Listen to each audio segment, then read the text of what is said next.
In February 1961, three adventurous rock lovers were searching for geodes near Olancha, California.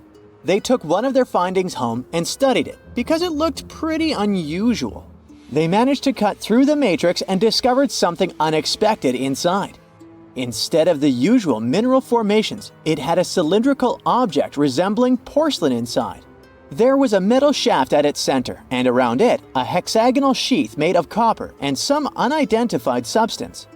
Its discoverers were hoping they had found an example of some unknown technology from 500,000 years ago. It could be proof that there was a hyper-advanced ancient civilization like Atlantis, or that time travel was real. Maybe someone came all the way from the future and accidentally dropped the item. Or maybe some intelligent extraterrestrial beings brought it when visiting Earth. If any of these theories were true, it would mean that scientists have to completely rewrite all human history as we know it. But not everyone shared the excitement, and truth seekers and alternative archaeology circles were trying to solve the mystery of the so-called Koso artifact until the late 90s with theories and debates. Then a group of skeptics took images and x-rays of the discovery and showed them to spark plug collectors. They have identified the artifact as a spark plug with corroded metal components from the 1920s and not ancient technology at all. Almost 20 years later, one of the co-discoverers of the artifact agreed to take it for inspection at the University of Washington. They officially confirmed it was a 1920s-era champion spark plug. And the stone matrix containing the artifact wasn't a geode, but a concretion. Those can form because of natural processes over decades or years, but not millennia. The Koso artifact is a good example of an out-of-place artifact, which is a thing in pseudo-archaeology. It's something found in a place or time where it shouldn't logically be. These artifacts seem too advanced for the time period they're found in. They could also mean human activity existed when humans weren't supposed to be around. The Baghdad battery is another example of such an artifact. It was found in the 1930s by a German archaeologist and consists of a clay jar, a copper cylinder, and an iron rod going through the jar's stopper. Its top, which was broken off, probably had been sealed with asphalt. Its discoverer noticed that it had two different metals and possibly an electrolyte, which are key components of a battery. There are no ancient writings to support this theory, but when scientists ran tests and filled it with an ionic solution like vinegar or wine, it showed that it could conduct electricity. If it really was a battery from 2,000 years ago, it might have been used in ancient medical practices, or even embedded in statues to make it look like they were buzzing to impress people. Kionich, who found it, believed it was used for electroplating, a process for coating metals. Even if it was used as a battery, the Baghdad artifact could only produce a small amount of energy, around 1 volt of electricity. So, some people believe it was used as a storage container for sacred scrolls. Back in the 1930s, a couple stumbled upon something strange while walking along Red Creek in London, Texas. It was a piece of wood sticking out of what looked like an ancient rock formation. Around a decade later, their son, who was really curious to find out its secret, decided to crack open the rock and found a surprisingly modern hammer inside. This discovery caught the attention of Carl Bau, a young Earth creationist who claimed the rock surrounding the hammer dated back to the Cretaceous period. He saw it as evidence against evolutionary theory. After some investigation, scientists proved that the rock was not as ancient as it seemed. Geological processes have just encased the modern hammer over time, so it wasn't evidence of humans coexisting with dinosaurs like the Flintstones, as some hoped. It was just a case of a miner dropping his hammer centuries ago and nature doing its thing. A Chinese archaeologist supposedly stumbled upon some caves that seemed to serve as a burial ground for small beings with big, oval heads. Alongside these remains, there was rock art depicting figures with round helmets, the sun, the moon, the earth, and stars connected by groups of pea-sized dots. They also found over 700 mysterious stone discs etched with spiral grooves. Things got even weirder when these discs were sent to a Chinese professor who claimed the grooves were actually written characters. According to his translation, the discs told the tale of Dropa visitors from another planet who had crashed their spaceship on Earth about 12,000 years ago and had tried to live among us until they were hunted down by locals. But there's no concrete evidence that any of this actually happened. The story was first published back in the 1960s in a couple of articles, but it all seemed a bit fishy. None of the people involved, the archaeologist, the professor, or even the university they supposedly worked at, seemed to have left any trace in the records. And while there is a group in Tibet called the Dropa, they're fully human, not extraterrestrial visitors, and there's no solid proof that the Dropa stones exist at all. In a remote part of China, there are some bizarre pipe-like formations known as the Baigong pipes. A local explorer found them back in 1996, protruding from Mount Baigong and along the shores of Tosan Lake nearby. Some people thought they were the work of ancient guests from other planets. When samples of the pipe material were tested, they contained mostly common minerals, but there was a mysterious 8% of unknown stuff. Special testing revealed that these pipes had been there before humans. Chinese geologists later visited the site and suggested that these pipes were formed naturally over time. It could be sediment piling up in the fissures in the earth, or even fossilized tree roots from the area's lush past, but it's not certain. There's a mysterious terracotta head in Mexico with a hard-to-pronounce name, discovered back in the 1930s during a burial excavation. This head looked a lot like fancy Roman statues, so it wasn't clear what it was doing in Mexico. For some reason, the discoverer kept it secret for several decades. The head was found in a pyramid with 3 floors about 40 miles from Mexico City, alongside gold, copper, and pottery. Some argue that if this head really is many centuries old, it could mean the Romans or some other civilization had made it to Mesoamerica before Columbus did. There are also drift voyage theories mentioning a shipwreck after which some artifacts and survivors made it ashore. Some suggest that this figurine head was a little souvenir brought over by the Vikings. But there's no solid archaeological proof of the Vikings meeting the folks in Mesoamerica. There are some artifacts floating around, but none of them have been stamped as undeniable evidence of pre-Columbian contact. So the mystery of how this head ended up where it did remains unsolved. While digging a trench along a river in Romania, workers found a wedge, which is now famous as the aluminum wedge of Aiud, or the object of Aiud. Right next to it, there were some mastodon bones. Those distant relatives of elephants lived 11,000 years ago, so the wedge is probably of the same age. The cool part is that it's made of aluminum, a metal not even discovered until the 1800s. This material requires serious heat to produce. The wedge is also covered in a thick layer of oxide that's been sitting there for hundreds of years. Some folks believe this wedge must have crash-landed here on a spacecraft from some other planet. Some scientists think it's all a hoax, and others suppose it might be a human-made object with an unknown purpose. Okay, what if I tell you that the extraterrestrials we all imagine as little green men may actually look like very normal Earthlings and chill in Europe? This is the Iberian Peninsula, and people living there are under suspicion. Ooh. Here's the reason. Somehow, parts of the most important artifacts that the Iberian civilization called Treasure of Villena are made of metal that simply can't be found on Earth, because it's metal from a meteorite. Now let's tackle this step by step. This is the artifact itself, and it's composed of 59 different objects. Bowls, bottles, and bracelets. Is there a pattern there with all those bees? In total, the find weighs around 20 pounds, of which 18 pounds are 23.5 karat gold.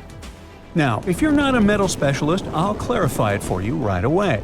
For comparison, 23 karat gold is 95.8% pure gold, so 23.5 karat is even purer.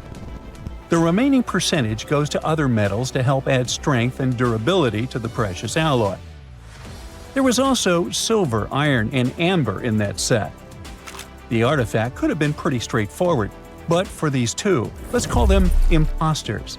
Look at this wrought iron bracelet and this hollow hemisphere. Can you see that? Those rusty lines on the hemisphere and the overall weird color of the bracelet do stand out, since everything else is made of purest gold. This all started back in 1963.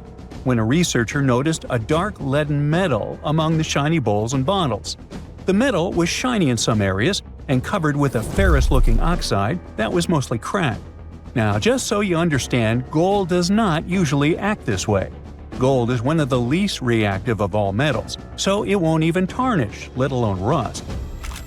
To figure out where this suspicious iron came from, researchers turned to mass spectrometry, which checks out the mass-to-charge ratio of molecules.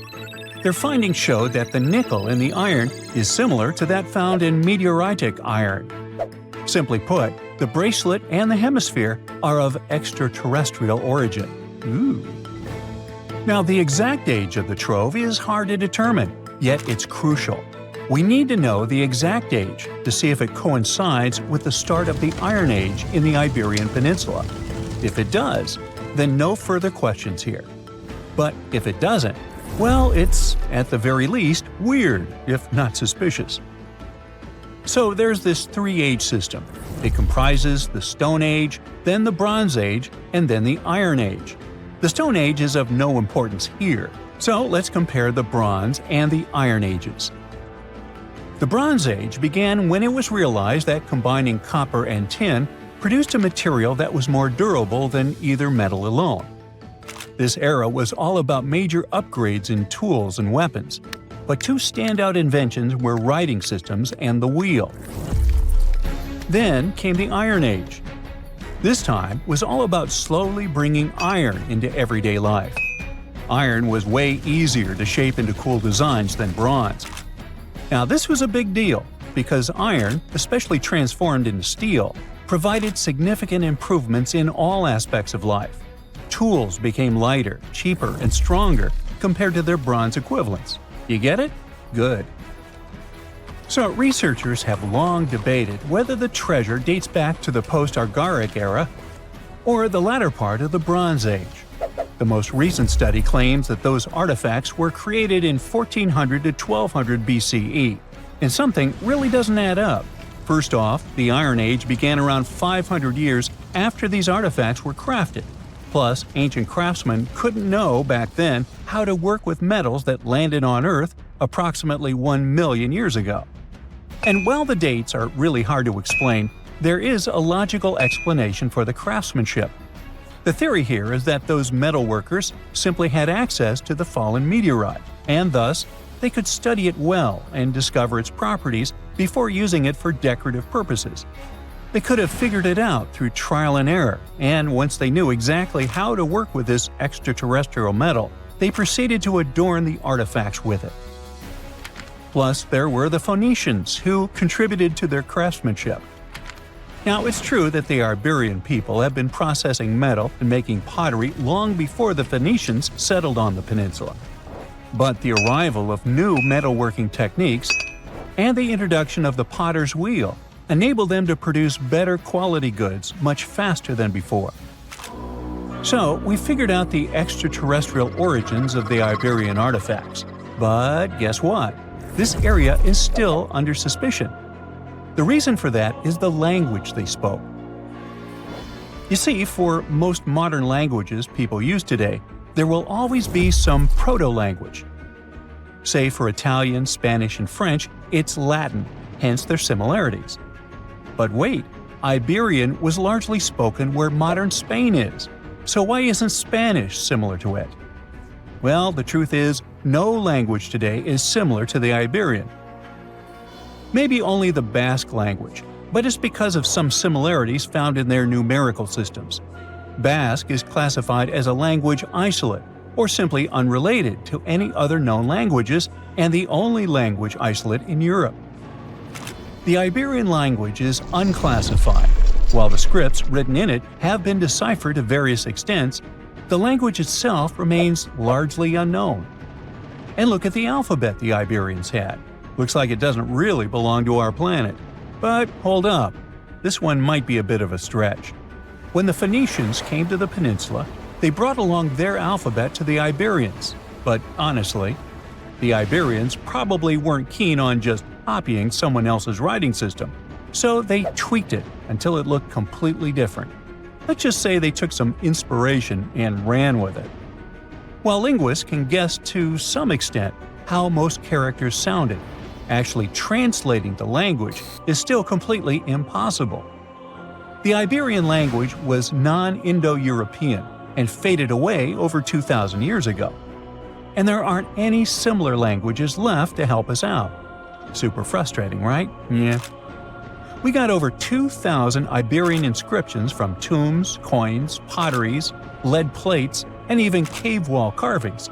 But aside from a handful of words, we're totally in the dark about what they mean.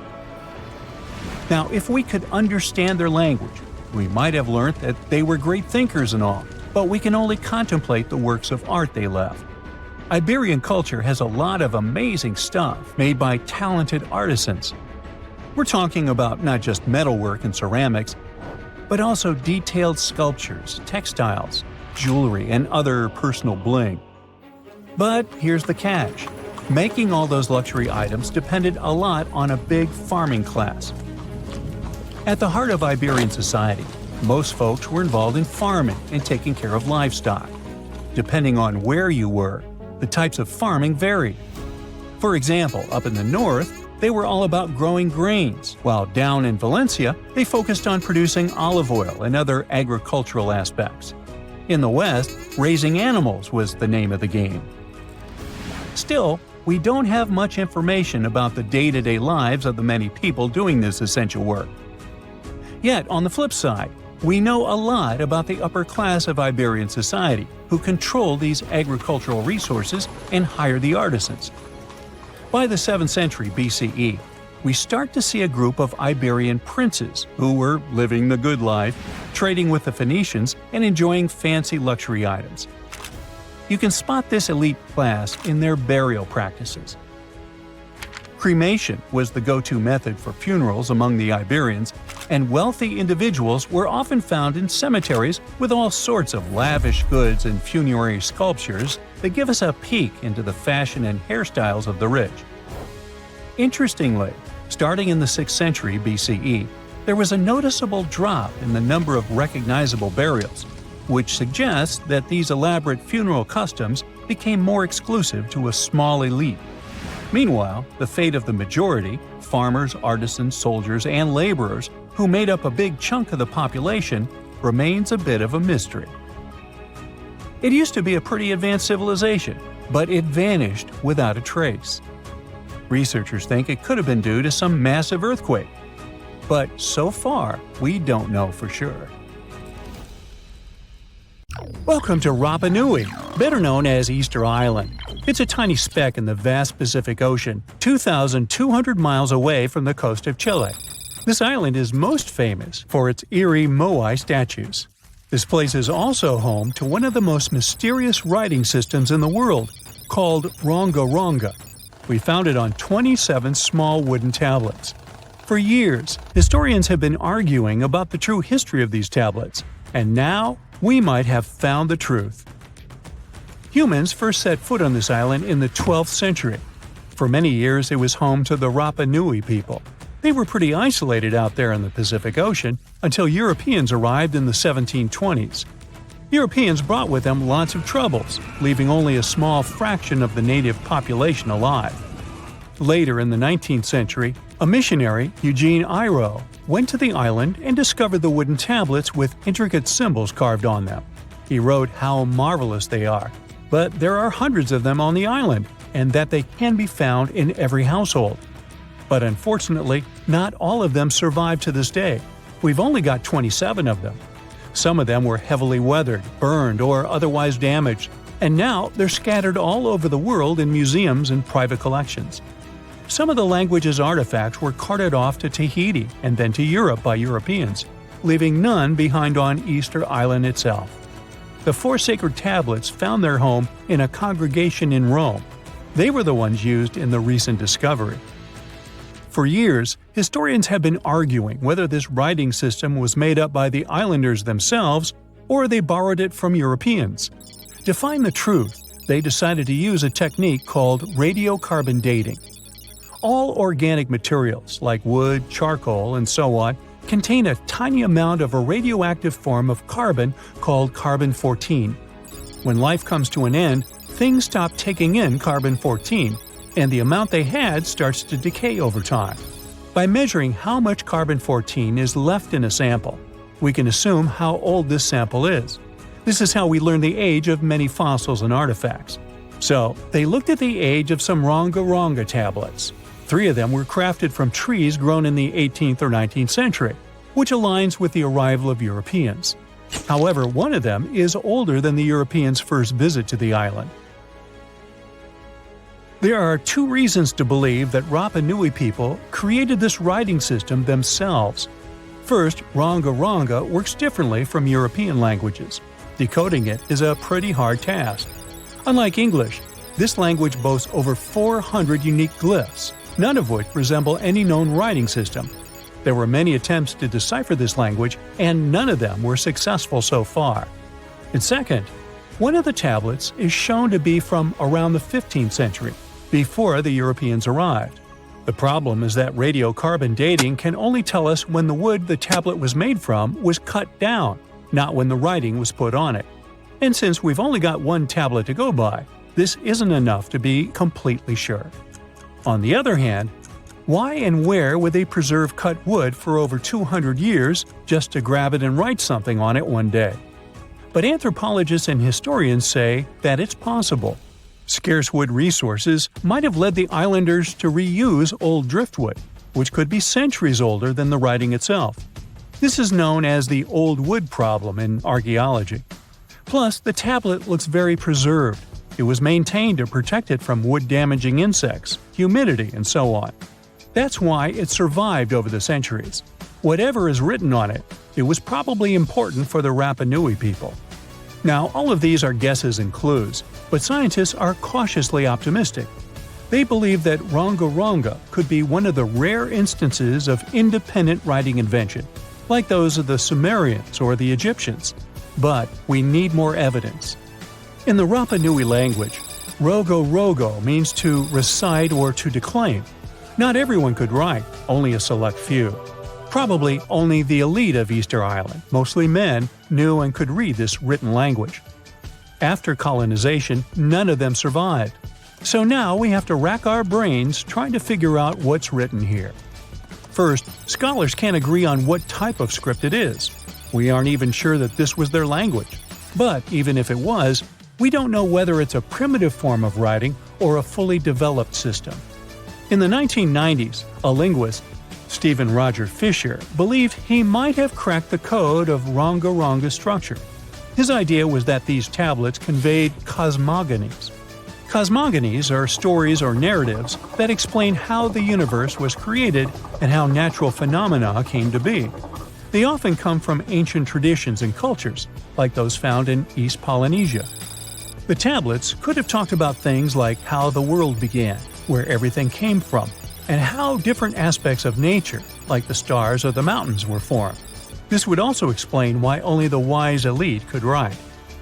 Fisher thought that Rongorongo is a mix of logographic and semasiographic systems, which means that some symbols represent spoken words, while others represent ideas or concepts.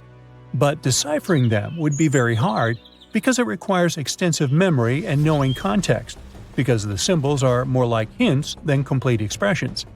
However, other language experts disagreed with his ideas, saying there were problems with how he put together his theory. Unfortunately, Fisher couldn't prove this hypothesis. Maybe these are just drawings. If we look at the tablets, there are some things that look recognizable: people, animals, plants, and geometric shapes. There are some birds. One of them looks like a frigate bird, which Rapa Nui people associate with the deity Maki Maki. There are also fish, centipedes, and so on, or at least these glyphs look like them. Could it be just art or a form of decoration? Maybe, but there are some problems. The glyphs show a high degree of complexity and structure. They also keep the same style. For example, there are several symbols that show something human-like with a raised hand. The only difference is different heads. As if it wasn't complicated enough, this unique writing style also uses a system known as reverse boustrophodon. This means that each alternate line is flipped upside down, resembling nothing seen elsewhere. We don't know why they would turn the tablet upside down after each line. But all this shows that they had some sort of system and organization behind these symbols. Plus, it seems like they use these tablets every day for some practical purpose. But there's some hope for the future. New technology, like AI and other computer programs, might help us understand lost languages. We already started creating algorithms that could help us solve other mysteries, like the Voynich manuscript. Academics even organized the Vesuvius Challenge, a machine learning competition that, in 2023, cracked the riddle of the ancient Herculaneum scrolls. The scrolls were buried under volcanic mud after the catastrophic eruption of Mount Vesuvius in 79 AD. In real life, the scrolls are very fragile, so deciphering them would be a very hard task. But with digital scanning and machine learning, it's much easier. They have a rich history. They most likely belong to the personal library of an Epicurean philosopher named Philodemus. These scrolls contain very important insights into Greek philosophy and Latin literature. If we decipher more of them, we'll learn more about the rich history of the Roman Empire. In 1936, British Egyptologist Walter Bryan Emery found a small object in the desert that made people debate whether it was an elaborate stone model of a flying saucer or even a hyperdrive from a spaceship that belonged to some advanced civilization that visited the Earth. Emery spent years excavating sites along the Nile River Valley, especially in the huge ancient necropolis of Saqqara. He found countless treasures from ancient Egypt, and the most bizarre one was definitely from the tomb of a high official, Sabu. Historians don't know exactly who he was for sure. Some sources say he was a king's son. His burial at Saqqara means he was an important figure in the royal court. There are no records from this early period he lived in, so Sabu's role and fate are still a mystery.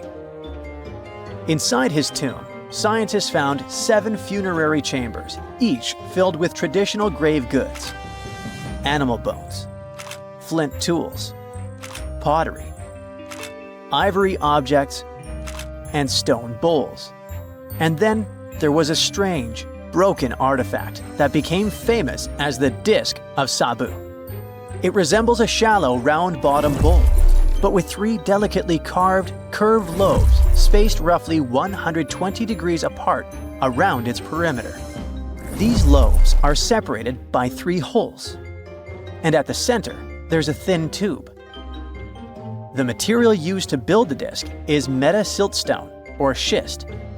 This type of rock is fragile, highly porous, and super difficult to carve. It flakes easily and crumbles under pressure. So how they made the disc out of it with rather simple stone and copper tools from 3000 BCE is still a mystery.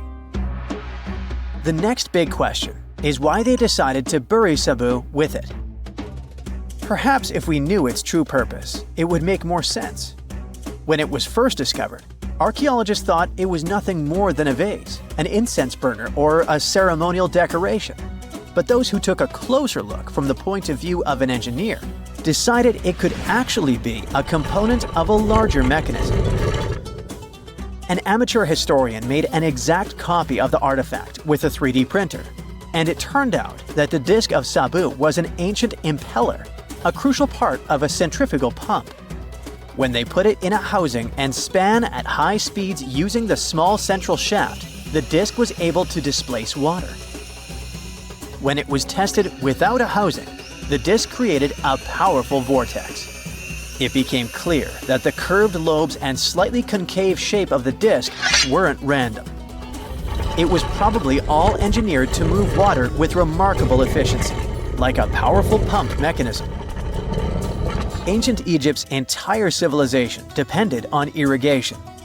Later dynasties perfected basin irrigation and managed to control the rise and fall of the Nile to take the most from agriculture. So, the engineers of the first dynasty may have been experimenting with advanced irrigation techniques thousands of years earlier than scientists previously thought. But then again, some people have doubts schist is strong enough to be used for a pumping mechanism. They suggest that artisans from Egypt's first dynasty were trying to recreate an even older object, using whatever tools and materials they had. It could be a stone replica of something originally made from metal, possibly belonging to a civilization far older and more advanced than ancient Egypt itself. One Swiss author takes this idea even further and proposes that the disc is a copy of a component from an extraterrestrial spaceship's hyperdrive, or stone model of a flying saucer. One French researcher believes the disc of Sabu was part of a secret massive factory system to manufacture sodium carbonate inside pyramids. Some people suggest that the disc may have been a primitive tool for weaving ropes. The lobes held strands of silk or fiber that were twisted into twine when it was spun. Or it may have been a gigantic lamp. Another historical mystery is a map from 1513 that is believed to be the oldest surviving detailed map showing the Americas. The author of the map is a Turkish captain, Piri Reis. He never crossed the ocean himself and put together this map from 20 regional maps. He used an Arab map of India, 4 Portuguese maps showing India and China, and a map of America by Christopher Columbus as he saw it. This last map was lost for many years, so Reis's map gave us an idea of what Columbus must have recorded during his third voyage to the New World. A historian who studied the map suggested that it showed Antarctica in prehistoric times because it strangely resembled Antarctica's true coastline, the way it looked when it was free of ice. But it was later proven that this idea wasn't right. Another idea that rocked the science world was Klerksdorp spheres. They were found in deposits of mineral pyrophyllite in South Africa and looked like tiny ancient cricket balls with lines around the middle. Back in the 1980s, there was a theory that some super advanced pre-flood civilization we know nothing about had made these spheres. One journalist shared stories about how they rotated on their own in a display case. There was also a TV show that invited a psychic who was telling everyone the spheres were pieces of an ancient spaceship. But according to geologists, these spheres are pretty regular spherical objects formed from different minerals than the surrounding rock. The seam-like lines on them are just imprints from the host rock's layers building up over time. The Klerksdorp spheres come in different shapes, from flattened spheres to distinct discs. As for that episode when one of these spheres spun on its own, the curator of the Klerksdorp Museum cleared that up too. He said that when he put one sphere on its glass shelf when the journalist came to visit, the sphere rotated a bit because it's round. There are some gold mining activities going on nearby, so the land where the museum stands often experiences earth tremors. In a remote part of China, there are some bizarre pipe-like formations known as the Baigong pipes. A local explorer found them back in 1996 protruding from Mount Baigong and along the shores of Tosan Lake nearby. Some people thought they were the work of ancient guests from other planets. When scientists tested samples of the pipe material, they found out that they contained mostly common minerals, but there was a mysterious 8% of unknown stuff. Some extra tests showed that these pipes had been there before humans. Chinese geologists later visited the site and suggested that these pipes were formed naturally over time. It was probably fossilized tree roots from the area's super green past. It's still a real mystery with no clear-cut answer. While digging a trench along a river in Romania, workers found a wedge, which is now famous as the aluminum wedge of Aiud, or the object of Aiud. Right next to it, there were some mastodon bones. Those distant relatives of elephants lived 11,000 years ago. So some people concluded the wedge is of the same age. The cool part is that it's made of aluminum, but this metal wasn't discovered until the 1800s. This material requires serious heat to produce. The wedge is said to be covered in a thick layer of oxide that's been sitting there for hundreds of years. Some folks believe this wedge must have crash-landed here on a spacecraft from some other planet. Some scientists think it's all a hoax, and others suppose it might be a human-made object with an unknown purpose. When you think of super pricey colors, gold, silver, and purple probably come to mind. But back in Pompeii, blue was the real showstopper. Known as Egyptian blue and later renamed Pompeian blue, this color was total luxury, glamorously coating walls in ancient Egypt as far back as 2500 BCE. And in Pompeii, the demand was so high that blue could cost more than even the ridiculously expensive purple. Finding a blue artifact from Pompeii is not easy, let alone a whole room. But in May 2024, archaeologists finally uncovered a completely blue room filled with murals, featuring female figures and symbols of the four seasons. Oh wow, this is the blue room? This gem was actually discovered ages ago during the Bourbon era, but it took until recently to finish a full excavation. The blue room isn't huge, about 86 square feet, but don't forget that vibrant blue is rare for Pompeian frescoes, usually saved for the fanciest spots. Experts think this room may have been a sanctuary for rituals or sacred stuff. Among the finds were bronze jugs, lamps, and 15 hefty amphorae.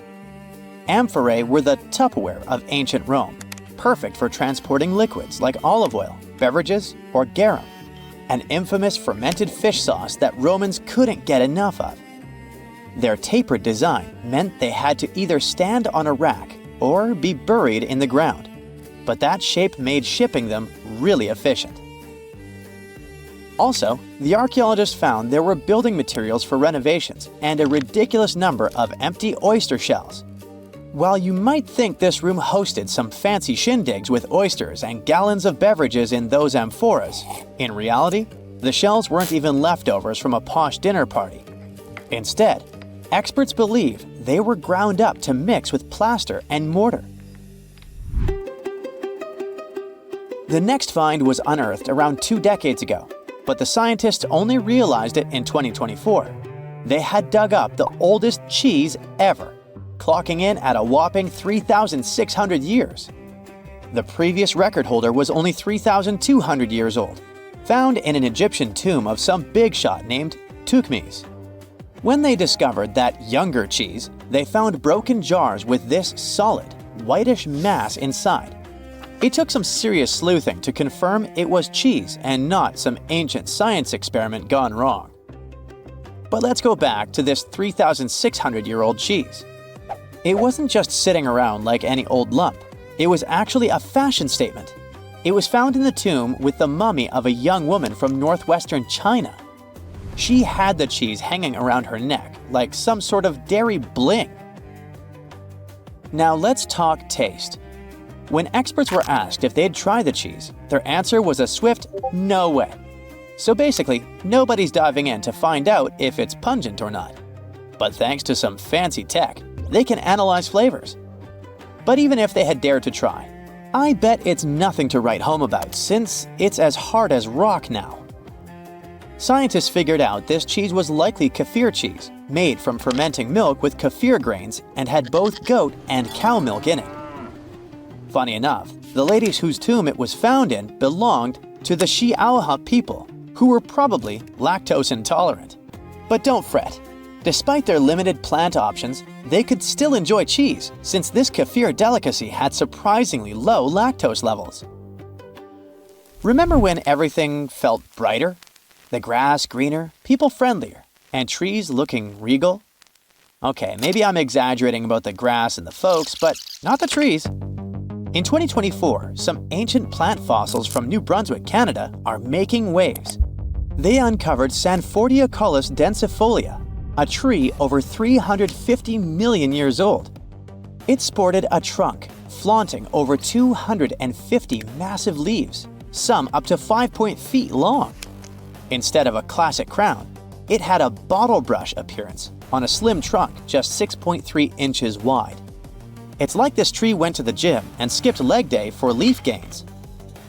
Typically, ancient trees are depicted as basic trunks, but this one is a real standout. It's somewhat similar to today's ferns and palms, though palms came later. These fossils are well preserved, buried in an ancient fault lake after an earthquake. While many might just think, cool tree, scientists are excited. This discovery helps them piece together our planet's evolution over millions of years. I get it, those blue rooms, ancient cheese, and trees aren't exactly inspiring much hope for the future.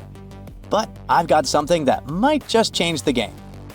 In 2024, scientists discovered a new theoretically habitable planet called Gliese 12b.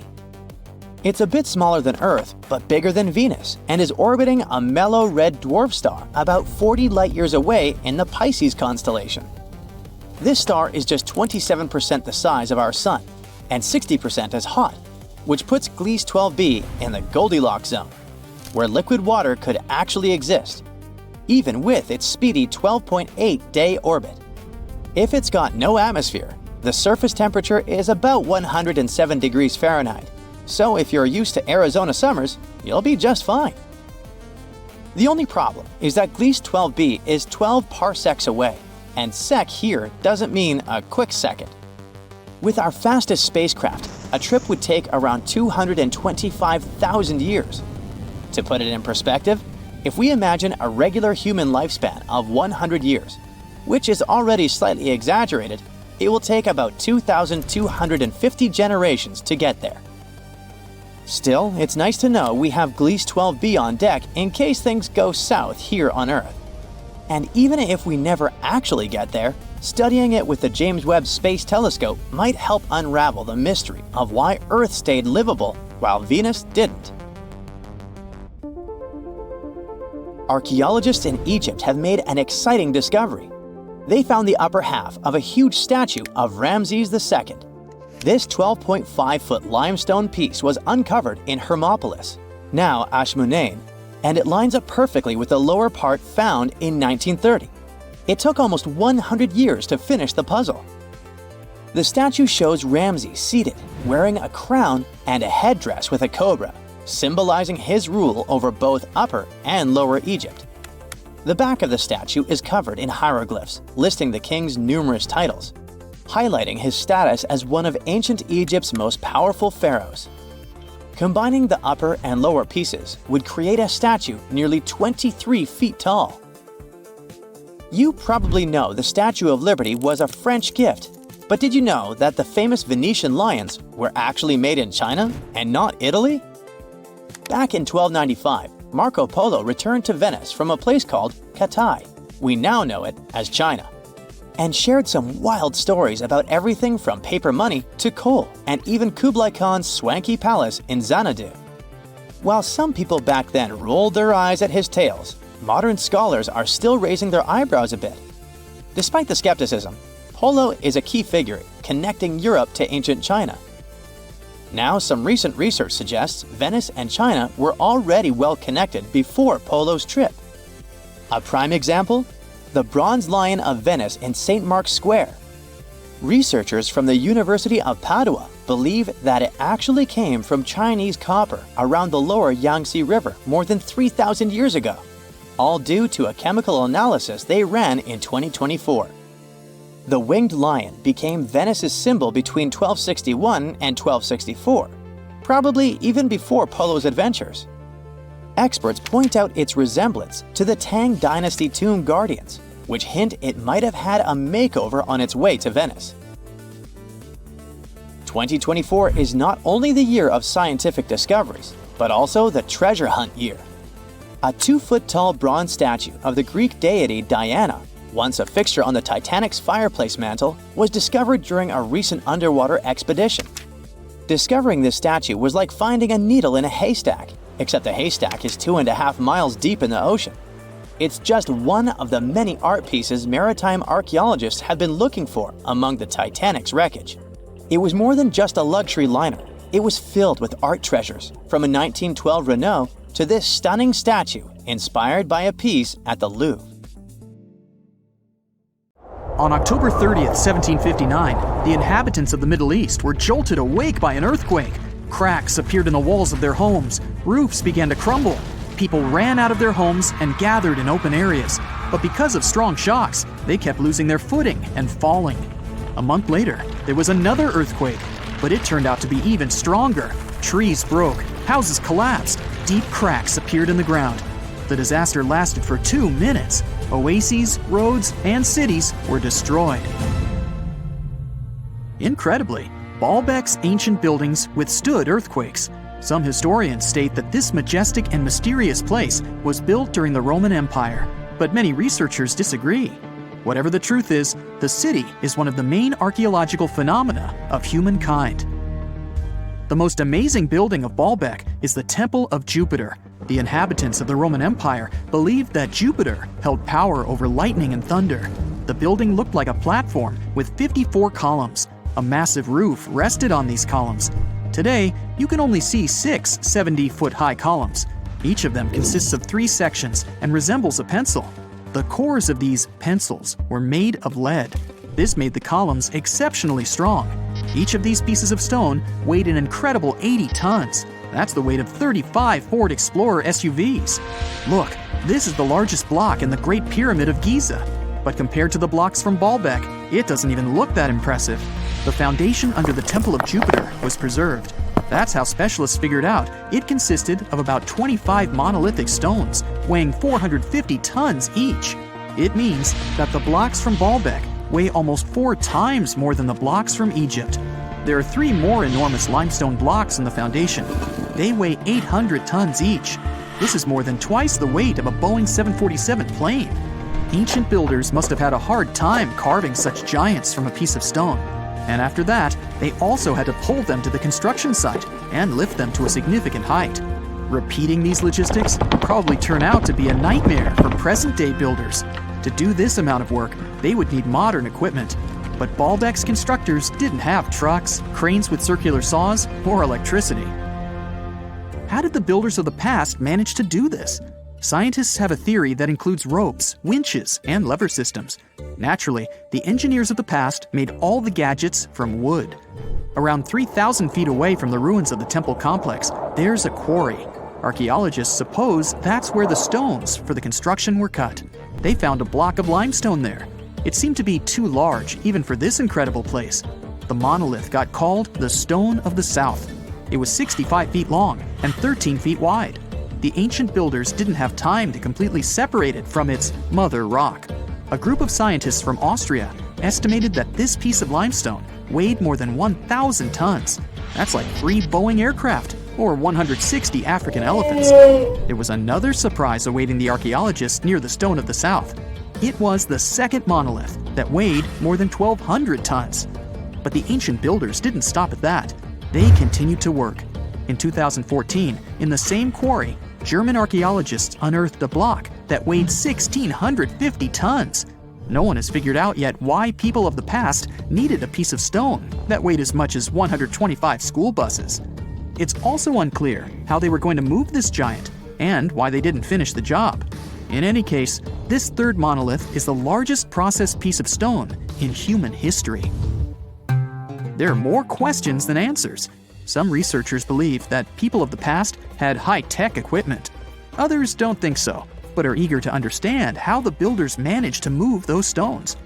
There's a huge number of ancient buildings and artifacts on the planet. Lots of them make researchers scratch their heads. Near the Pyramid of Djoser in Egypt, archaeologists have found a network of tunnels. This place is called Serapeum. It contains 24 sarcophagi weighing from 70 to 100 tons. The giant boxes are carved from a single piece of granite and covered with heavy lids. The sarcophagi are perfectly symmetrical. To the touch, their walls are as smooth as glass. Even with the current level of technology, this is very difficult to do. But the ancient Egyptians managed this feat. The Lycurgus cup is a priceless artifact and example of ancient nanotechnology. It's made of glass that can change its color. If you put a source of light in front of the cup, it turns green. If the light is behind the goblet, it becomes deep red. In this case, the figure of Greek king Lycurgus turns pale purple. Scientists understood how this color change worked only at the end of the 20th century. Through microscopes, they saw nanoparticles of silver, gold, and copper. They had been added to the glass matrix. Thanks to this, you can observe a color change called dichroism. Interestingly, the gold and silver were grounded into a fine dust. It's almost impossible to do this by accident. Most likely, the ancient experts knew for sure what they were doing. Bolivia has a curious place called Puma Punku. It looks as if an ancient giant played there with an enormous construction set. And after the game, they forgot to put the pieces back into the box. But there are no giants, and the huge stone blocks were carved by ancient builders over 1,500 years ago. Some of the rocks weigh 100 tons. The blocks were brought to an altitude of almost 13,000 feet above sea level from the quarry 60 miles away from the construction site. There's no forest in that area. This means the builders couldn't use trees to make wooden rollers. The monument belongs to the Inca civilization. Scientists are sure they didn't know anything about wheels. In 1992, the inhabitants of a Chinese village decided to drain a pond. Their ancestors had been using it to wash clothes and catch fish for hundreds of years. They kept pumping the water out for 17 days. At the bottom of the reservoir, they made an unexpected discovery. The villagers saw an entrance to a cave going down to a depth of 100 feet. The incredible find was named the Longyou Caves. Unknown builders carved out 320,000 square feet of galleries. There are separate rooms, bridges, pools, and columns that support the ceiling. The walls of the cave are covered with strange carved lines and patterns. Scientists haven't found any information about who built the caves and why they did it. The construction technology also remains a mystery. Antonio Stradivari lived in Italy in the 18th century. He created musical instruments. More than 600 of his works have survived to this day. 500 of them are violins. One of the instruments was sold at auction for $16 million. The violins made by this master sound clear and deep. Researchers can't understand why Stradivarius instruments produce such unique sounds. Perhaps it's all about the varnish the master used to cover the violins. The answer may also lie in the wood the instruments are made of. In those days, Europe had a cold climate. Because of this, the wood became denser, and the instruments made of it sounded especially pleasing to the ear. In the Indian city of Delhi, there's a 23-foot-high pole. It weighs 6.5 tons and is made of 98% wrought iron. The 1,600-year-old pillar has no signs of rust or decay. Scientists believe that the monument is so well preserved thanks to the dry weather and the chemical composition of the metal. It might be resistant to corrosion. And still, researchers don't know how the blacksmiths managed to make an iron pillar that's not afraid of rust. It seems like a tough feat, even for modern metallurgists. The Al-Nasla rock is divided into two parts by a perfectly straight slit. Each boulder stands on a small pedestal. Some people believe this is the evidence of ancient laser technology. But geologists think the split happened due to the ground shifting or natural vibrations that occurred under the rock. This process led to the appearance of the crack. It had been deepening for thousands of years, and gradually, the natural monument took the form you can see today. An ancient computer stood dormant underwater for thousands of years. When it was first discovered in the early 1900s, people confused it with a boring lump of metal and wood. But once it was properly studied, the Antikythera mechanism shook up what we knew of the ancient Greeks and their knowledge of astronomy. Is it really a computer? Depends on what you consider one to be. We know that the first mechanical device of this kind was designed in 1822 and could only help with simple calculation. The Antikythera mechanism also doesn't have a keyboard or screen. It's made out of 3 bronze pieces featuring intricate designs, gears that resemble those of a clock, and a ring with degrees, similar to a protractor. No other similar devices can be traced so far back in time. X-rays needed to be invented before scientists could figure out this device. They soon learned that the Antikythera mechanism was probably used to track stars and planets. Here's how it worked. Inside its wooden case were lots of tiny gears. They weren't for telling time, but rather for predicting astronomical events. It gave the user unique knowledge of where every planet, the sun, and the moon would be at any given time. By turning a button, it was set in motion, and it would show how the celestial bodies moved. One of its biggest mysteries is those planetary pointers. It's common knowledge these days that planets owe their specific movements because they're orbiting the Sun for the most part. Some believe the Greeks back then weren't that advanced with their astronomy to know this.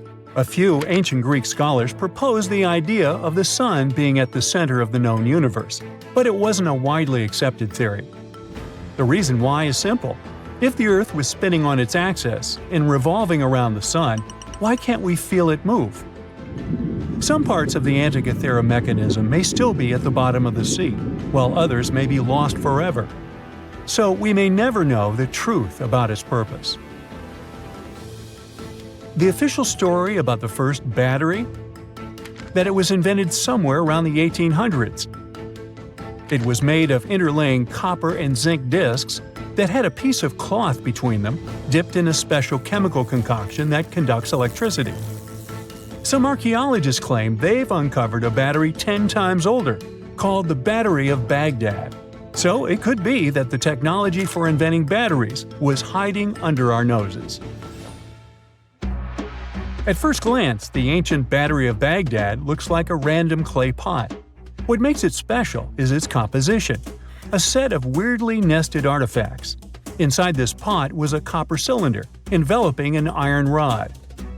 The rod would have poked through the jar's lid. The artist and archaeologist who found this unusual device never left a detailed account of where, when, or how he stumbled upon it. But the widely accepted theory is that the object was unearthed in what's now known as Baghdad in Iraq. Another thing most specialists can agree on is that it can be traced back to the ancient city of Ctesiphon. Its exact age, though, remains a mystery. Some say it's over 2,000 years old. Others say it's a mere 1,400 years old. Even at the later end of the spectrum, it still significantly predates the first electric battery that's just a couple of centuries old. Since there's no official record accompanying the artifact, there's a chance we'll never know what its purpose was. So where did this idea of it being a battery come from? It all has to do with those two metals found inside with differing electropotentials, which is a key component of batteries. There's also evidence suggesting that the jar once held an ionic solution, acting as an electrolyte, the substance needed in batteries to carry the electric current. Tests on the jar's corrosion hint that it may have contained substances similar to vinegar. Even if we agree that it's an ancient battery, this artifact could have only generated a mere volt or so. But the ancient humans didn't have TVs or dishwashers, so what did they need a battery for? A lot of theories came up. Throughout history, civilizations have explored the applications of electricity in medicine. For instance, the ancient Greeks found relief from pain by placing electric fish on their feet. Ow! Another intriguing idea says such batteries were placed inside statues to create a buzzing effect, adding a mystical dimension to spiritual practices. There was even an idea that suggested the battery was used in gilding, the process of coating one metal with another. This method was used by jewelers back in the day. If it wasn't used for providing electricity, the Baghdad battery was probably a container for special scrolls. Then the iron rod would have been the core for the scroll, wrapped around it before being placed inside the copper tube. In other parts of the world, it's a little coin that seems to have time-traveled. In 1957, an interesting piece of metal was discovered in Maine by an amateur archaeologist. At first, he believed it was just a basic English coin from the 1100s. Years went by before the coin was properly studied until 1978, when a local magazine decided to feature the coin in an article titled, "Were the English the First to Discover America?" A coin expert from London took one look and knew something was off. The coin didn't look English at all, but rather like a Norse penny dating back to the late 11th century. How did a Viking coin end up in Maine? A Norwegian coin expert then paid a visit to the Maine State Museum to inspect the artifact up close and confirmed its authenticity. How it got there remains a mystery. Some speculate that it traveled through trade routes, exchanging hands until it wound up in Maine. Others think it might have been part of a larger Viking settlement that we've yet to uncover. But then there are the skeptics who think there's something fishy. That initial amateur that discovered the coin had some connections that could have helped him get his hands on a Norse penny. Plus, around the same time, there was a whole bunch of Viking-related hoaxes floating around. The idea of Vikings cruising around America isn't entirely new, though. Icelandic sagas have hinted at it for centuries. But it wasn't until the discovery of an archaeological site in Newfoundland that people started taking it seriously. It still doesn't confirm if the penny was legit or not. The city of Rockwall in Texas is famous for its live music and family-friendly vibe. But it got its name from a curious rock formation still shrouded in mystery. Beneath the city's surface lies a series of hard mineral stones stacked in a way that resembles a massive wall of rocks. For more than a century and a half, people have pondered the origins of this mysterious structure. Could it be the handiwork of ancient humans, left behind as a testament to their ingenuity? Or is it simply a natural phenomenon shaped by the forces of geology over millions of years? The formation has been spotted in over 10 different locations around the city, stretching both above and below ground.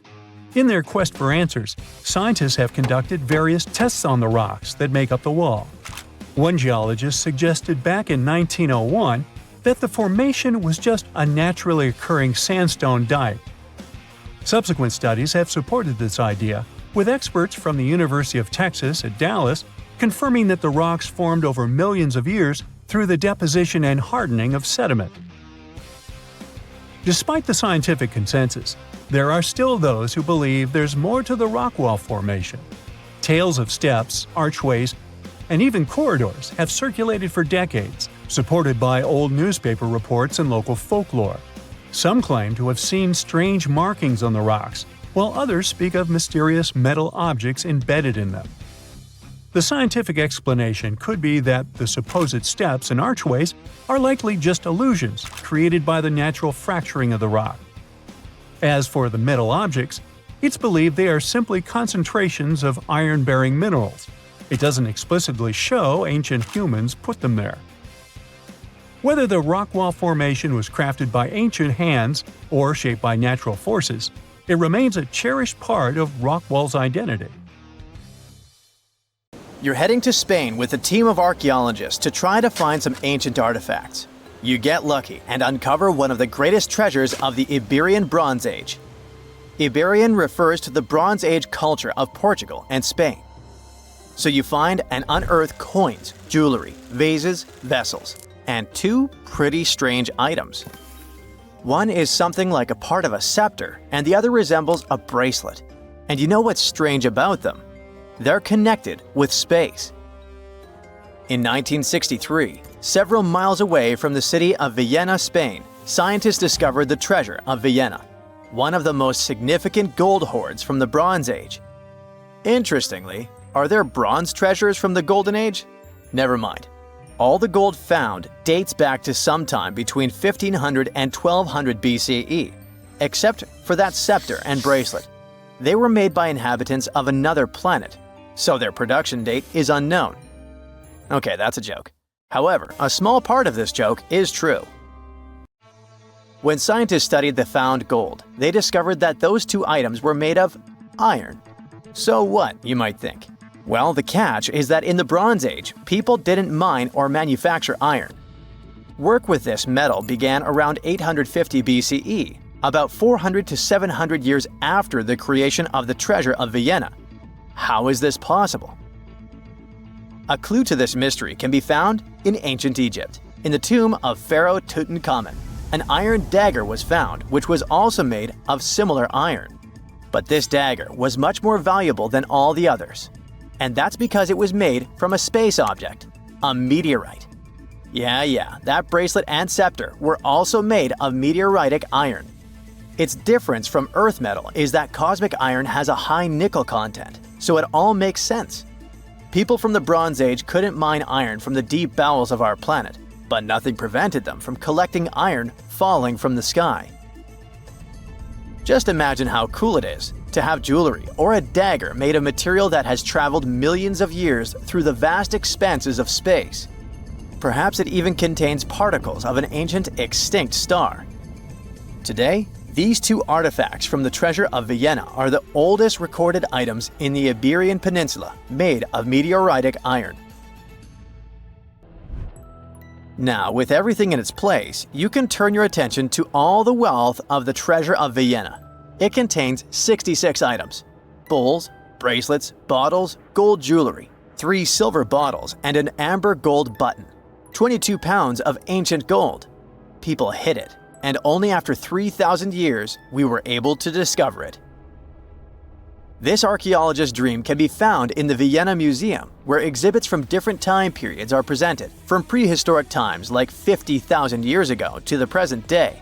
Items from the Iberian period, from the Roman period, from the Arab civilization. You can find not only jewelry and coins, but there are also remnants of columns, ceramics, and other architectural artifacts. The collection is considered one of the most important prehistoric treasures of Europe. And the coolest thing is that you can see it all with your own eyes for just €2, which is about $2. Go to Villena, find the museum, and enjoy. Hey buddy, I heard you have a metal detector. Could you help me find a hammer I left somewhere in the field? Your old farmer friend asks. You take a metal detector and go searching, but instead of a hammer, you find hundreds, even thousands of silver coins worth $2 million. You're so happy that the farmer lost that hammer, and now you're rich. Stop! Considering that this land belongs to the farmer, would you tell him about the find or take it with you? In reality, neither of these options happened.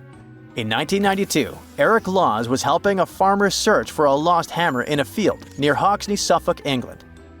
The metal detector stumbled upon a hidden treasure, a huge one. There were silver spoons, gold jewelry, more than 500 gold coins, and about 14,000 silver ones. Eric Laws accidentally discovered the largest collection of gold and silver from the late Roman period in Britain. Unfortunately, or perhaps fortunately, he and the farmer didn't receive the treasure. It's now in the British Museum. Let's move away from the farmer's field to somewhere on the Mediterranean coast. Imagine you're a scuba diver. There was a strong storm yesterday, but now with the water calm, you dive in and discover the seabed covered with gold dinars. This story happened in 2015. The coins which the storm brought to the shore might have been minted even before the First Crusade that started in 1096. This collection is one of the most impressive archaeological finds in the world. All these treasures surely can make the heads of those who find them spin, but they end up in a museum. And that's a good thing, because such wealth can drive a person crazy. A metal detector and a diving suit helped people discover ancient treasures. What's next? How about a dog?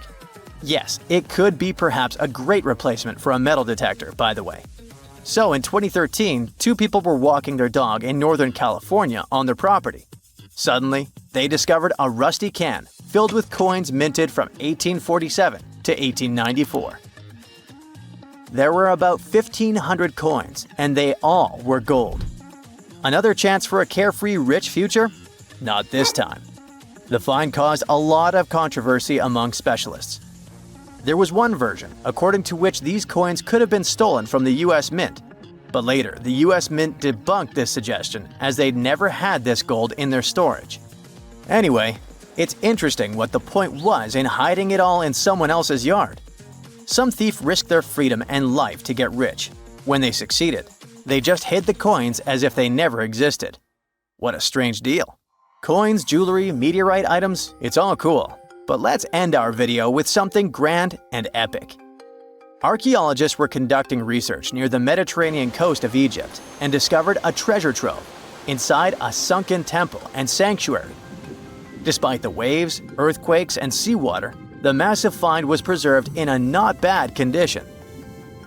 The temple was built a very long time ago and collapsed in the middle of the 2nd century BCE. It was an important structure in ancient Egypt. People considered this place holy. Pharaohs came to the temple to seek help from the higher powers of Egyptian mythology to obtain titles for their rule. Titles of kings of the universe. For many people, this place was like the center of the universe, and now it lies forgotten on the seabed, almost ruined. Time spares nothing. researchers found out the temple had been part of an ancient port city. A long time ago, an earthquake occurred in this area and destroyed the city. Tidal waves softened the ground and dragged the town into the Mediterranean Sea. While studying the temple, scientists found many secret treasures there: silver ceremonial instruments, gold jewelry, and alabaster vessels. In past times, people used them to store perfumes or greasy ointments called unguents. Perhaps in ancient Egypt, they weren't bad in the field of cosmetology. Near the temple, archaeologists discovered a Greek sanctuary. Apparently, the Greeks living in Egypt or coming here on business wanted to pay tribute to Aphrodite, so they created a small building in her honor. In that place, archaeologists found bronze and ceramic artifacts from different cultures. Scientists found out that the Greeks had permission to trade in the Egyptian city and even be its residents. It seems pharaohs living around 600 BCE were favorable to the Greeks. The profession of an archaeologist is very exciting. But what would you do if you found some ancient treasure? Before answering this question, find out what law applies to such finds in your country. You know how it goes. As the years pass, common knowledge slips away faster than you can say, "What's that thingamajig for?" Just think, our grandkids will probably be scratching their heads over the buttons on our old school phones. So it's no wonder that some ancient artifacts have got us all stumped too. Take a look at this funky object. Any guesses on what it is? A musical instrument, a toy, or maybe something out of this world? Beats me, and even the experts have no exact answer. This little guy is a Roman dodecahedron, discovered by some amateur archaeologists near Lincoln, England. It's shaped like a fist and made of a mix of metals. Now, as for what this thingy was used for, that's the million-dollar question. Supposedly, these guys were all the rage back in the day in northern Gaul and Roman Germany. According to some ancient maps, similar dodecahedrons have turned up in Europe, Britain, and even along the maritime Silk Road in Southeast Asia. The plot thickens as more and more of these dodecahedrons pop up. Some had wax inside, leading scientists to think they were candle holders. Others think they might have been used for knitting gloves, since none have been found in warmer regions. There's even one found in Geneva with zodiac signs etched on it, sparking some woo-woo theories about fortune-telling. And now a fresh discovery has got everyone's head spinning. Could this be some kind of sacred tool for the Romans? Who knows? Maybe it's the first multi-tool ever, invented way before Swiss Army knives were a thing. Carved stone balls from Scotland are another historical mystery. They most likely date back to the late Neolithic period and come in various types, from sandstone to granite. They're all roughly the same size and have intricate, evenly spaced patterns of circular bosses or knobs. Most of these designs have 6 bosses, but the number can range from 3 to 160. Some of these balls are more skillfully crafted than others, and a few even have extra decorations. There are over 400 carved stone balls and mostly found in Scotland, although some have turned up in northern England and Ireland. These stone balls rarely show signs of damage or use, and there are no clues that would give away their function. Most experts think they weren't practical tools, but had some symbolic or social importance, probably a sign of power or prestige within their communities.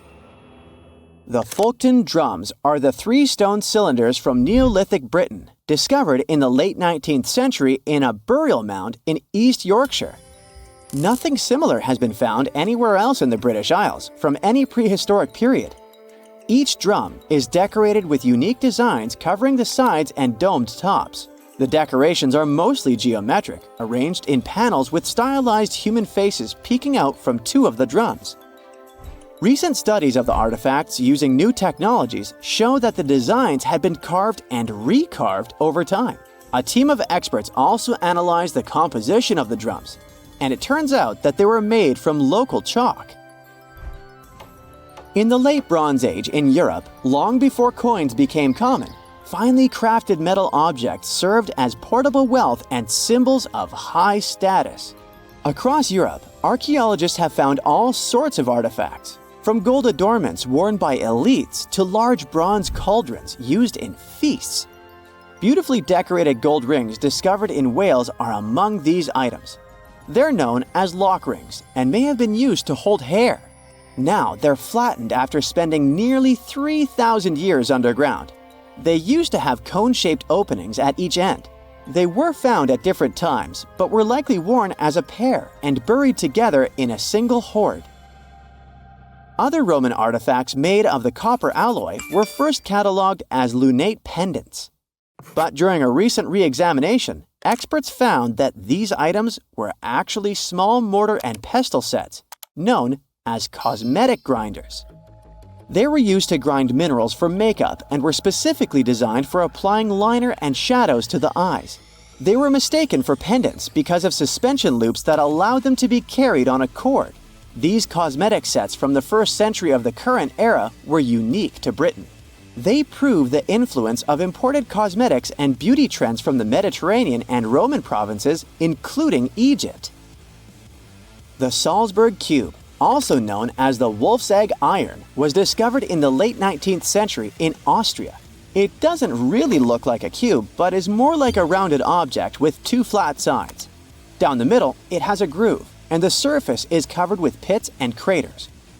Workers accidentally found this artifact when they blew apart a piece of coal. The coal seam it came from is thought to be over 60 million years old. The Salzburg Cube moved between museums, mysteriously vanished in the early 20th century, and then showed up again. Some researchers thought it must be a Victorian-era candlestick holder, but still, no one knows the true story of the cube or its current location. Archaeologists have unearthed an incredible historical find in Pakistan, an ancient sphinx estimated to be around 12,500 years old. The region where it was found was once a busy center of the ancient Indus Valley civilization. It had advanced urban planning, intricate art, and sophisticated drainage systems. The discovery of the ancient Sphinx is a good example of their progressive art.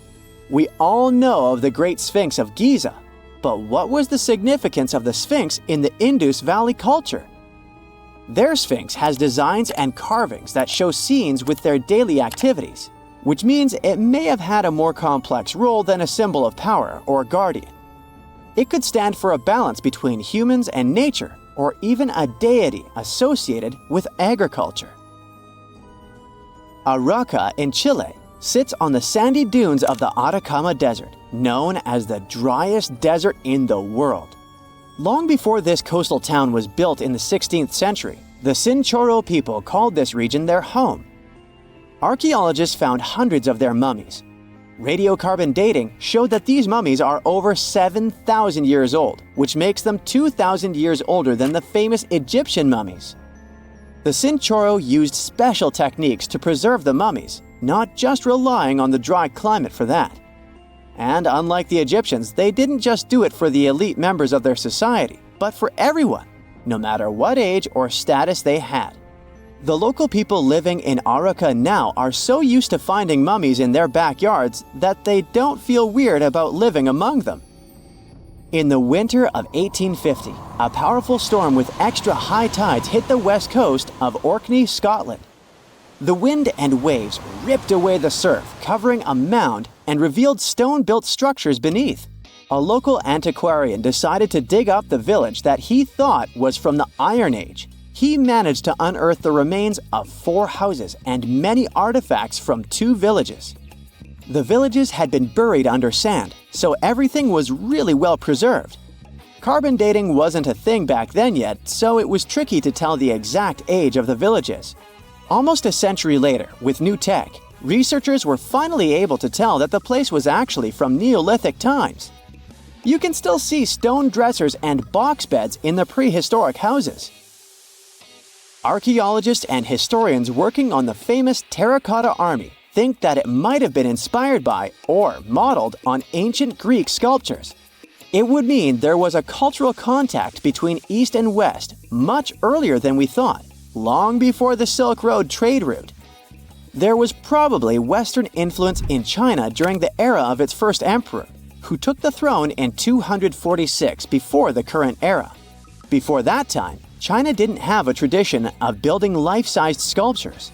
Earlier terracotta soldiers were much smaller, less than 10 inches tall. Greek artists might have even been present to train Chinese sculptors. The ancient Indian texts mention beautifully decorated chariots or entire palaces called vimanas that could take off and, in a matter of seconds, fly away as far as space. Some people believe these vimanas only existed in Indian mythology, but it's also possible that they were based on a real technology that had been lost over the centuries. According to the Vedas, ancient Indian religious texts, there was the elephant vimana with several engines and many other types named after animals and birds. There was one for local travel, one for visiting different countries, and one for traveling to the moon and various planets. They could develop a great speed. One vimana had the superpower of invisibility. Another one was shaped like a sphere and was built on the winds produced by Mercury. This vimana was said to generate an enormous ray like the sun and make noise like the storm's thunder. All the vimanas were unbreakable and perfect for attacks on foes. Now, to operate a vimana, you'd need to know a lot of stuff, pretty much like today's airplane pilots. 32 secrets in total. They'd cover the aircraft structure and the secrets of taking off and maneuvering without crashing. That's a good thing. The pilot was also expected to know how to be seen and unseen, how to be hidden, how to be quick, how to manage contractions and expansion, and many other tricks. To hide the flying machine from foes, the pilot was instructed to move to the 8th atmospheric layer above the Earth and use the power of dark solar rays. This instruction might sound a bit weird, but there were others, more realistic ones, which still make sense in modern aeronautics. There are sections of ancient texts on the vimanas that focus on details like flight paths, pilot training, navigation, and even suitable clothes for pilots and recommended food for long flights. There was also a lot of technical detail about the use of heat-absorbing metals, the metals utilized, and melting points. The supporters of the theory that the vimanas were more than just myths are sure that the ancient Indians would unlikely go into all these details just for a beautiful story. So, the flying palaces might have been real and way ahead of their time, like many other great Indian inventions. Back in the 6th century BCE, an Indian physician named Sushruta basically wrote the original guide to medicine and surgery. They even called him the father of surgery for his work. Sushruta laid down the details on hundreds of medicinal plants and described complex surgical procedures. He gave instructions on nose reconstructions and skin transplants from one part of the body to another. The original method of rhinoplasty, which involved taking a piece of skin from the forehead to reconstruct the nose, is still used today. But back then, it had a slightly different purpose than surprising your followers on social media. Those nose jobs helped out folks who had lost their noses as punishment for crimes or in fights. Now, you gotta thank an ancient Indian math prodigy for the invention of zero. It might not seem like a big deal, but without it, we would have no binary system and no computers. People before the 5th century CE were only thinking about some sort of a sign to indicate nothing. The invention made addition, subtraction, and other mathematical operations a whole lot easier. You can see the oldest zero in existence carved in the wall of a temple in Gwalior, India. The Indus Valley Civilization was using rulers in 1500 BCE and earlier. Made from ivory, these rulers were found during excavations in what is present-day Pakistan and northwestern India. They were widely used in architecture with amazing accuracy. They had units corresponding to slightly over 1 inch that were marked with precise subdivisions within 5/1000ths of an inch. The next invention is more of a concept than a physical item. Standardization is all about setting the rules based on a bunch of people, things, or interests. One of its cool applications that we've all gotten used to is standard weights. Whether you're using pounds or kilograms, you need these universal measurements for weight, right? For this, we owe a big shout-out to the merchants from the Indus Valley Civilization who lived around 4,000 years ago. They were measuring everything from food grains to fancy luxury goods using these standardized weights. And their weights had decimal and binary mathematical systems going on. They didn't have high-tech gear, but they pulled off some serious precision using complex calculations and even sand for construction. Their art of standardization made its way to Persia and Central Asia, basically becoming the global weight-watching standard. So if yoga is your go-to exercise, you definitely have a personal reason to appreciate the ancient Indian geniuses. Over 5,000 years ago, during the rule of the Indus-Sarasvati civilization in northern India, yoga was first mentioned in the Vedas. Yoga was refined and shaped over the centuries until it grew into a massive teaching with over 200 sacred writings dedicated to this way of obtaining enlightenment. At the beginning of the current era, yoga got a new trajectory thanks to a Hindu writer who laid down a system of yoga in his text, the Yoga Sutras. It became a whole-body rejuvenation, a life-extending practice with poses that you are still doing on the mat today. Yoga has reached the Western world only in the 19th century, and it caught on like wildfire. Chess, the all-time top game for intellectuals, is also an Indian invention. Its ancestor was called Chaturanga, and it was a strategic board game that started gaining popularity around 3,000 years before the current era. This early Indian version of chess was played by 4 people, not 2, and had 64 squares. Each player had 8 pieces, ranging from pawns to kings, bishops to knights, and there was no standard 6-faced dice. They rolled with an oblong one. Players facing off were actually allies, forming 2 teams based on the direction they sat. Chess, that we know and love today, was first mentioned in ancient Indian literature in a legend. It said that the wife of a villain called Ravana had invented the game to amuse him. Now, the word shampoo comes from the Hindi word, which means to soothe or knead. The substance was invented in India in 1762 and was originally used for head massages, hence the name. The first shampoo was made of natural oils and herbs. British traders fell in love with the idea and brought it back with them to England. It took years for the original head massage oil to evolve into shampoo as we know it today, but it's still an Indian invention. Unlike the ancient Greeks, who wore animal skins, the Indians started cultivating cotton back in the 5th and 4th centuries before the current era.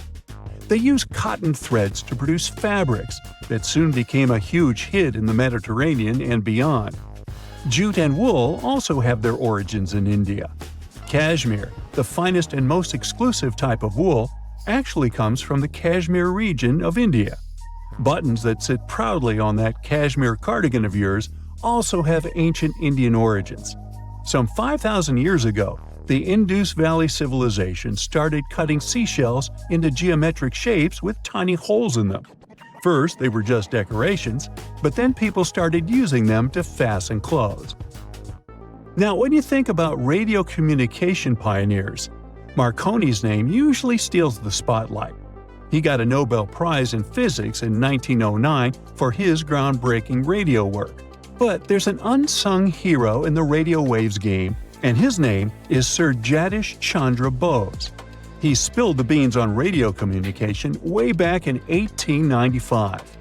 He shot an electromagnetic wave across 75 feet at the town hall in Calcutta, and it went through walls, rang a bell, and even set off some gunpowder. Marconi took a page from Bose's book, using his invention, the Mercury Coherer, as a blueprint for his own two-way radio. Bose didn't patent his genius creation, so he only got his credit a century later.